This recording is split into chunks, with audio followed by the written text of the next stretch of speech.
अस्सलाम वालेकुम मेरे प्यारे मदरसा आधुनिक शिक्षक साथियों।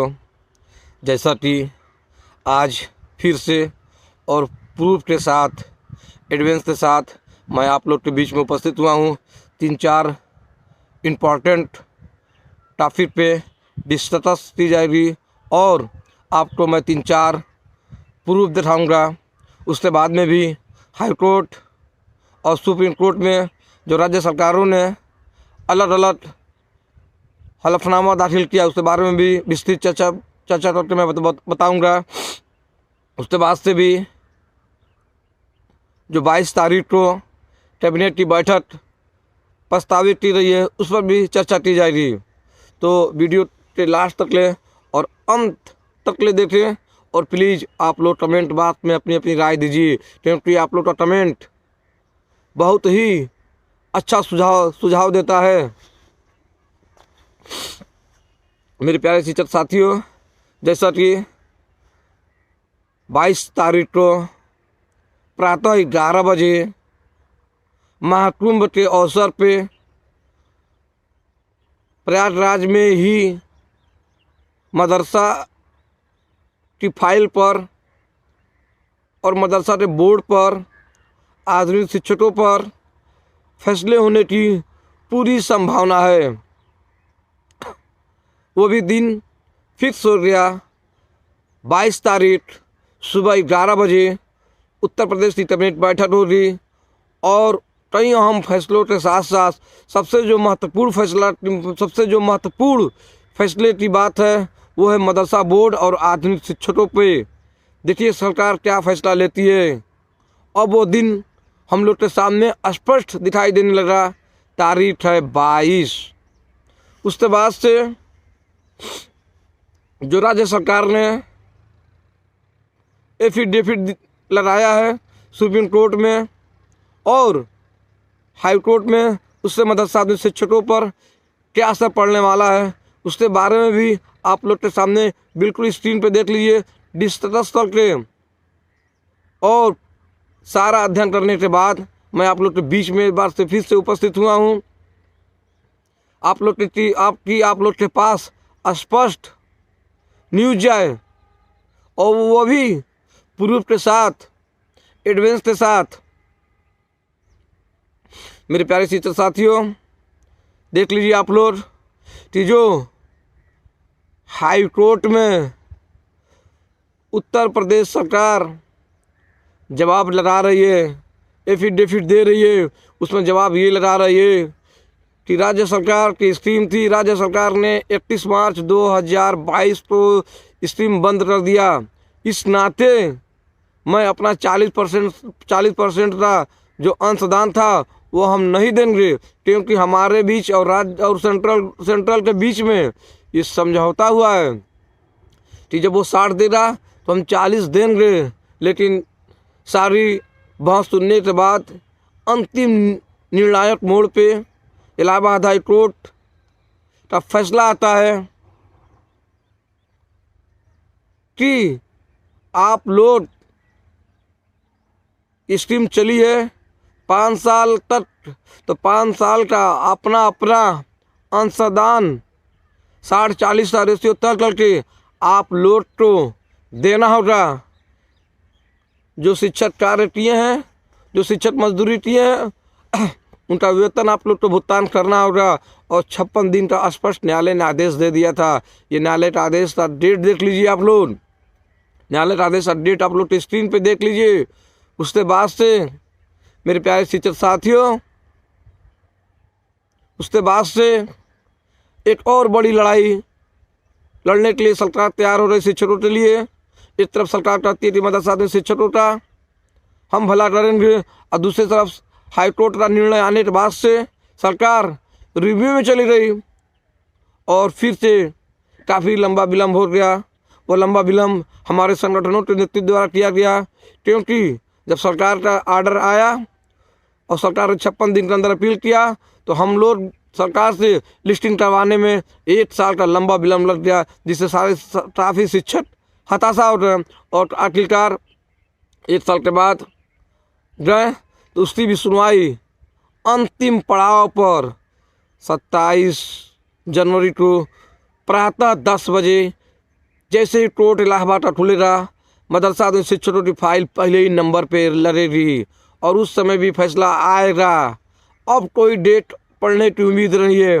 तो मेरे प्यारे शिक्षक साथियों, आपने इलाहाबाद हाई कोर्ट का जजमेंट देखा और राज्य सरकार ने क्या क्या एफिडेविट लगाया, आप लोग भली भांति जानते हैं और सुनते आ रहे हैं। लेकिन एक और महत्वपूर्ण पॉइंट, जब मदरसा बोर्ड का फैसला सुप्रीम कोर्ट में चल रहा था तो यही राज्य सरकार एफिडेविट लगा रही है। स्क्रीन पे आप लोग देख लीजिए कि हम 1 से लेके 8 तक ले आधुनिक शिक्षा दे रहे हैं।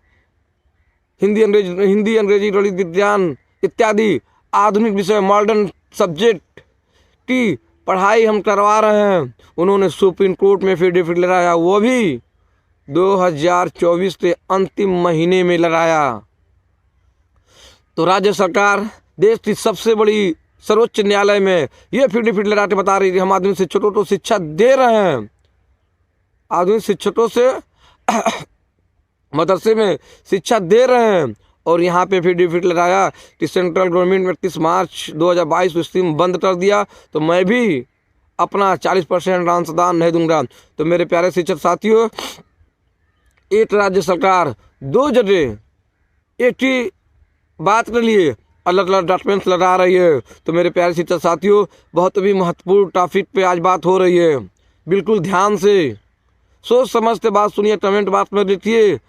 अगर जो 27 तारीख को डेट पड़ी है इलाहाबाद हाई कोर्ट में, ये स्क्रीन पे जो मेरे पास लेटर आपको मैं दिखा रहा हूँ, जो नीचे से ऊपर जा रहा है, अगर वो लेटर 27 जनवरी को जो हम लोग के केस देख रहे हैं, सुधांशु पांडे जी वकील और अबरार अहमद जी, उनके पास ये लेटर दिला जाए कि सरकार यहाँ पे बोल रही है कि स्कीम 31 मार्च 2022 तो बंद कर दिए हैं, और यही राज्य सरकार वहाँ पे स्कीम वहाँ पे एफिडेविट लगा रही है कि हम मदरसों से आधुनिक शिक्षा ले रहे हैं, आधुनिक शिक्षकों से आधुनिक शिक्षा दे रहे हैं।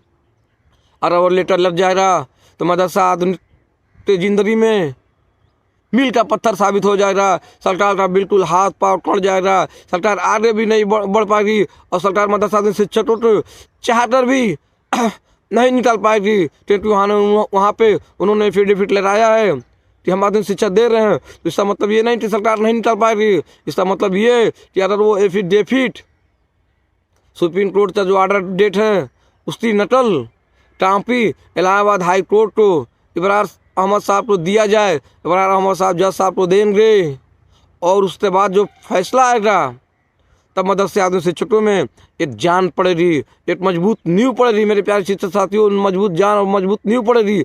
अगर वो एफिडेविट नहीं लगा 27 जनवरी को, तो सरकार सिर्फ और सिर्फ 5 साल का बकाया मानदेय के लिए आदेश जारी करेगी। हाई कोर्ट सिर्फ और सिर्फ हाई कोर्ट 5 साल के लिए आदेश जारी करेगी राज्य सरकार को कि अपना 40% अंशदान दीजिए, और उसके बाद से फिर मदरसा आधुनिक शिक्षक एक रोड छाप शिक्षक बन जाएगा जैसे आज है।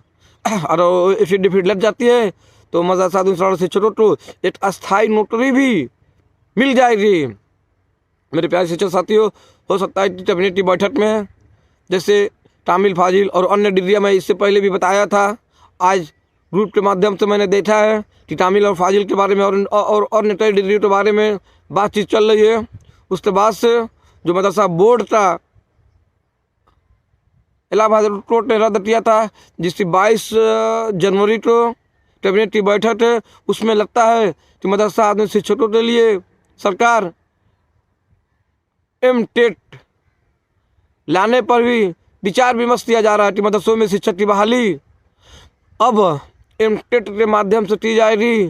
तो एमटेट के बारे में अगर किसी को कुछ समझ में ना आए तो प्लीज़ हमारे कमेंट बॉक्स में अपनी राय लिख के भेज दे कि शिक्षक साथी जो एमटेट नहीं की उसके बारे में क्या हो रहा है। तो उसके बारे में भी मेरे पास पूरी सटीक जानकारी है कि एमटेट क्या होगा, कौन आधुनिक शिक्षक इसमें शामिल होंगे या नहीं होंगे। मैं आप लोग को विशेषज्ञ करके बता दूंगा।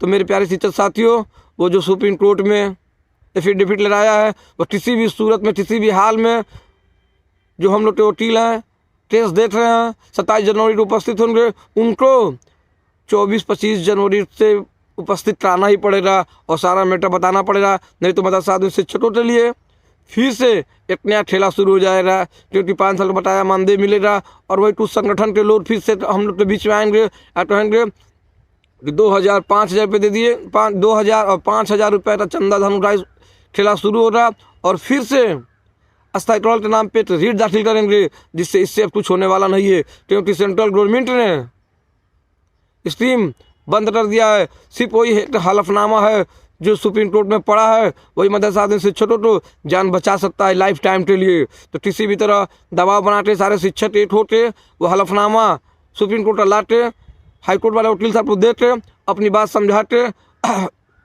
कि 27 तारीख को जो फैसला आएगा उसमें 5 साल के बटाया मानदेय के साथ साथ इस पर भी फैसला हो जाए कि सरकार दोनों जगह झूठ बोली है, दोनों जगह अलग अलग बयान दिए। इससे मदरसा आदमी शिक्षकों में एक नया ज्ञान मिलेगी, एक नई ऊर्जा मिलेगी। तो मेरे प्यारे शिक्षक साथियों, अगर आप लोग को इसके बाद भी ना समझ में आए तो फिर आप लोग को कोई समझाने वाला, हमको लगता है कि मेरी बात आप लोग को नहीं समझ में आ पाएगी तो फिर आप लोग को कोई समझा भी नहीं पाएगा। तो मेरे प्यारे शिक्षक साथियों, अस्सलाम वालेकुम, जय हिंद, जय भारत।